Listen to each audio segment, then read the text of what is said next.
दोस्तों नमस्कार। आज का जो बात है वो मैं आपको एक कहानी के ज़रिए मैं बताना चाहता हूँ। एक बार का बात है, एक गांव के अंदर 4-5 वेले लोग बैठे हुए थे जिनके पास कोई काम धंधा था नहीं। ऐसे ही गांव के चौराहे पे पेड़ के नीचे गप्पेबाजी मारना और शरारतें करना, आते जाते लोगों को परेशान करना, वैसे ही माहौल में बिना कोई काम काज के बेरोजगार बैठे हुए थे। उतने में एक बाहर से बंदा आया, बाहर गांव से। उसने बोला कि यार तुम्हारे गांव में ना कबूतर बड़े अच्छे हैं और उन कबूतरों के ऊपर हमने एक रिसर्च किया है और उन कबूतरों के अंदर से एक ऐसा इंग्रेडिएंट निकलता है, एक ऐसा चीज़ निकलता है कि जिससे इंसानों की उम्र जो है ना उसको 20 साल बड़ा किया जा सकता है। वो लोग चक्कर खा के घूम गए। बोले ऐसा? बोले हमें तुम क्या दोगे वो बता दो, एक कबूतर का कितना दोगे? वो बंदा कहता है मुझे ना इस समय पहले पायलट प्रोजेक्ट के लिए 50 कबूतर का ज़रूरत है और एक कबूतर का मैं तुम्हें 50 रुपया दूंगा। मैं अगले महीने का 1 तारीख को आऊँगा, आप पूरा कबूतर जो है वो इकट्ठा करके रख देना। नियम के अनुसार उन्होंने इकट्ठा कर दिया और उधर से बंदे ने 1 तारीख को आके 50 रुपये के हिसाब से पेमेंट करके वो कबूतर लेके चला गया। जाते जाते बोलता गया कि नहीं, आपका क्वालिटी काम सब बहुत बढ़िया है, आप एक काम करो, कबूतर का डिमांड थोड़ा ज़्यादा ही है, मेरे पास ऑर्डर थोड़ा बड़ा है, तो अब मैं एक कबूतर का आपको 500 रुपया दूंगा और इस बार कबूतर भी मुझे चाहिए 1000। अब लोग जिन्होंने 50 कबूतर पकड़ने में पूरा महीना लगा दिया, तो वो लोग तो चक्कर खा गए। काम धंधा था नहीं, नौकरियां मिल गई, काम चालू हो गया और 1000 कबूतर पकड़ने के लिए पूरे गांव के अंदर तहलका मचा दिया। कबूतर कबूतर कबूतर कबूतर। और 1 महीने बाद 1 तारीख को वो बंदा फिर आया और फिर हिसाब से हर कबूतर का 500 रुपये के हिसाब से पेमेंट देके चला गया। जाते जाते बताते गया कि और हमारा रिसर्च जो है वो कमर्शियल लेवल पे आ गया है, फलाना हो गया है और काम का हो गया है और अब ये जो मामला है वो बहुत बड़े लेवल, बहुत बड़े पैमाने पे जाने वाला है और इसके बहुत सारे कंट्रीज़ में यहाँ पे अप्रूवल है, वहाँ पे अप्रूवल है। टेस्टिमोनियल्स दिखा दिया, वीडियोस दिखा दिया और लोगों को तो आंखों दिखा सच लगने लगा। वैसे ही जाते जाते वो बोलता गया कि अब अगली बार जब मैं आऊँगा तो आपको एक एक कबूतर का मैं 500 नहीं 5000 रुपया दूंगा। और अब कबूतर का डिमांड भी इतना पावरफुल हो गया है कि अब मुझे कबूतर का क्वांटिटी 2-5 हज़ार से नहीं चलेगा, मिनिमम मुझे 10,000 कबूतर चाहिए होंगे, आपको जो करना है कर दो। अब ये 5 लोग तो बावरे हो गए, अपनी कैपेसिटी से बाहर। तो सब ने किसी ना किसी को लगाना चालू कर दिया, जोड़ना चालू कर दिया। इधर से कबूतर, उधर से कबूतर इकट्ठा करते करते आसपास के गाँवों में बात पहुँच गई। 10,000 कबूतर कोई पेड़ पे तो लगते नहीं है।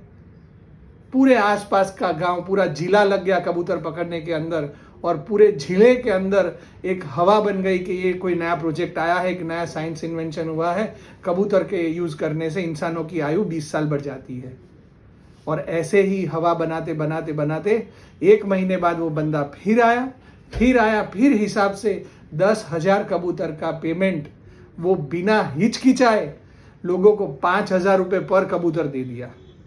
माहौल इतना घरमा गया कि यार इतना पैसा आता है, मोटा पैसा, यही नेक्स्ट जनरेशन बिजनेस है, यही करियर है, इसके आगे तो कुछ है ही नहीं और यही दुनिया बची है। बाकी सारे लोग मजाक उड़ाने लगे। जो लोग बेचारे मजदूरी मेहनत करके रात दिन एक करके 10-10, 12-12 घंटे मेहनत करके जो पैसा कमा रहे थे, उनको सबको बेवकूफ़ बोलना चालू कर दिया। बोले यही ज़िंदगी है, काम एक बार, पैसा बार बार।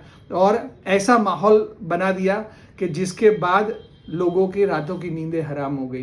क्यों? क्योंकि इस बार बंदा गया तब जाते जाते बोलता गया कि कबूतर का डिमांड यूनानिमसली बढ़ने वाला है, क्योंकि कबूतर एक लिमिटेड रिसोर्स है, नया तो पैदा नहीं होगा, तो जितना है उतना ही चलने वाला है। तो अब कबूतर का कीमत 5,000 नहीं होगा, 50,000 हो जाएगा और अब कबूतर का डिमांड भी 10,000 पीस नहीं रहेगा, अब आपको 5 लाख कबूतर इकट्ठा करने हैं। भाई साहब, पूरा डिस्ट्रिक्ट तो क्या, आसपास के 5-10 डिस्ट्रिक्ट, पूरा स्टेट काम पे लग गया और सब बड़ा प्रोजेक्ट आ गया, मीडिया में आ गया, अखबारों में आ गया, बड़े बड़े आर्टिकल्स छपने लगे। हर बंदा जैसे मानो नया इंडस्ट्री खुल गया, कबूतर कबूतर कबूतर कबूतर, एक एक कबूतर के ऊपर बोली लगने लगी और केसेस होने लगे कि उसने मेरा कबूतर चुरा लिया, उसने मेरा कबूतर चुरा लिया। ऐसा माहौल बन गया कि जैसे मानो कि यही दुनिया है और बाकी दुनिया में कुछ काम धंधा है ही नहीं, और पूरे राज्य के लोग उसी के चिलचिले में आगे बढ़ते गए। और लगभग मानो तो 1 महीने के अंदर पूरे राज्य से 5 लाख कबूतर इकट्ठा करके रेडी बंदा आया, 5 लाख कबूतर का पेमेंट भी करके वो निकल लिया। अब जाते जाते बोलता गया कि अब तो कबूतर रहे नहीं, अब एक एक कबूतर का इतना बड़ा वैल्यू है कि आपको विदेशों से भी कबूतर लाने पड़ेंगे और उसके बगैर होगा नहीं। और अब एक कबूतर का कीमत 50,000 नहीं है, अब एक कबूतर का कीमत हो गया है 50 लाख रुपया। अब लोग पागल, आपस में क्या करे पता नहीं, सब ने तो गाड़ियों की गाड़ियाँ दौड़ा दी, कोई प्राइवेट जेट लेके गया, कोई फलाना लेके गया, और पूरी दुनिया के अंदर अब चल रहा है सिर्फ एक ही प्रोजेक्ट, कबूतर कबूतर कबूतर कबूतर। इसके बाद कोई काम धंधा नहीं रहेगा, यही नेक्स्ट जनरेशन है, यही नई दुनिया है। और जैसे जैसे अब आगे बढ़ गया, अब क्या हुआ कि कबूतर तो लिमिटेड थे, तो अब आपस में सौदा करना चालू कर दिया कि तेरा कबूतर अगले महीने बिकने वाला है ना, एक काम कर ले 40 लाख में ले जा। लोगों का ट्रस्ट भी, डर था कि पैसा आएगा कि नहीं आएगा, किसी ने 40 में बेच दिया, अगले ने 45 में बेच दिया, अगले ने 49 में बेच दिया, सबका ऑन बोलने लगा। और अब तारीख आ गया, महीने का पहली तारीख आ गया, और अब सब इंतजारी में थे कि कबूतर लेने कोई आएगा। लेकिन हुआ क्या कि कोई आया नहीं, और उल्टा जो 5 लाख कबूतर पहले खरीदे थे, वो 45 लाख रुपया जैसे ही भाव हुआ तो अपने कबूतर उन्होंने ही खुद जाके मार्केट में छोड़ दिए, जो कबूतर उन्होंने 10, 15, 20 हज़ार, 50 हज़ार में खरीद के आपसे ही ले गए थे। दोस्तों जी हाँ, मैं बात कर रहा हूँ कॉइन्स की, क्रिप्टो करेंसी की। ये एक ऐसा ही छलावा है जो कहीं पे भी उपजाया हुआ नहीं है, किसी के बेस के अंदर कुछ है नहीं, कोई भी चीज़ आगे या पीछे कुछ भी नहीं है, जो भी है बस एक छलावा है। एक नया कहानी बताया जा रहा है, एक नए रंग रूप में बताया जा रहा है, बाकी यही कहानी बरसों से दोहराया जा चुका है। पहले स्पीक एशिया के नाम पे, उससे पहले डेटा एंट्री के नाम पे, उससे पहले कई सारे अनगिनत ऐसे स्कीमों के नाम पे ये कहानी दोहराया गया है। और लगभग 1978 में भारत सरकार ने price cheat and money circulation banning act बनाया। वो एक्ट का पहला पैराग्राफ ही ये चीज़ को पोर्ट्रे करता है। लोग क्रिप्टो करेंसी के नाम पर छलावा करके लोगों का पैसा ऐंठने का काम कर रहे हैं। आप लोगों को ये बता नहीं रहे हैं कि उसके पीछे मनी सर्कुलेशन चल रहा है, और ये एक ना एक दिन ये भांडा फूटने वाला है। और एक नासमझ व्यक्ति जिसको पैसे का भयंकर ज़रूरत है, लालच है, वैसा व्यक्ति अपने आप को इसका शिकार बना देता है। और जब बंदा पैसा डालता है तो ये सोच के पैसा डालता है कि भाई अपने को क्या जाता है, 25-30 हज़ार ही डालना है ना, डाल के भूल जाते हैं, बाद में देखी जाएगी। लेकिन उस 25-30 हज़ार के चक्कर में वो अपने आप को एक ऐसी लालच में लेके अपने आप को ऐसे मुकाम पे खड़े कर देते हैं कि जिसके बाद वो हजारों लाखों रुपए की लायबिलिटी के नीचे दब जाते हैं। और एक अच्छा खासा बनाया हुआ एजुकेशन सिस्टम, एक अच्छा खासा कल्चर जो बनाया हुआ, अपने आसपास का जो फाइनेंशियल इकोसिस्टम है, उसको डिस्टर्ब करके, उसको डिसरप्ट करके आप पूरे सोसाइटी की, पूरे समाज की लोग इस समय बैंड बजाने में लगे हुए हैं। और मैं चाहता हूं कि इसके बारे में सरकार भी कुछ एक्शन ले, और इसके बारे में लोग अवेयर हो कि भाई साहब पीछे कोई साइंस ही नहीं है। एक कबूतर जो फ्री में बिकता था, आज उस कबूतर का आप करोड़ों रुपया मांग रहे हो, जबकि पीछे कुछ है ही नहीं। What is the asset behind the coin? कौन रेगुलेटरी है, कौन मॉनिटरी है, कहाँ पे आपका कॉइन रजिस्टर्ड है, जीएसटी नंबर क्या है, पैन कार्ड नंबर क्या है? अगर आप कमीशन बांट रहे हो तो क्या आपके पास टीडीएस का प्रावधान है, टेन नंबर है? क्या आपका प्रीमाइस कोई भी जगह पे, कोई भी शॉप एंड एस्टेब्लिशमेंट एक्ट में कहीं पे रजिस्टर्ड है कि you are license to permit do the business in India और इंडियन जुरिस्डिक्शन? नहीं। देश इतना बड़ा है, घटनाएं इतनी बड़ी है, हमारा फाइनेंशियल साइकिल एन्युअल है, 1 साल के बाद हमें रिटर्न फाइल करना होता है। तो सरकार तब जब इंफॉर्मेशन पहुंचती है तब तक तो लाखों करोड़ों, 3, 4, 5 महीने, 6 महीने में लाखों करोड़ों रुपए का स्कैम होके बेड़ा गर्क हो जाता है। यही सिनारियो पहले बिट कनेक्ट के थ्रू सब लोगों ने देखा, यही सिनारियो और भी एक्सचेंजेस के थ्रू देखा। अब आगे लोग और भी नए एक्सचेंजेस खुल रहे हैं, उसका कोई डेड एंड नहीं है, कोई लॉजिकल ग्रोथ नहीं है।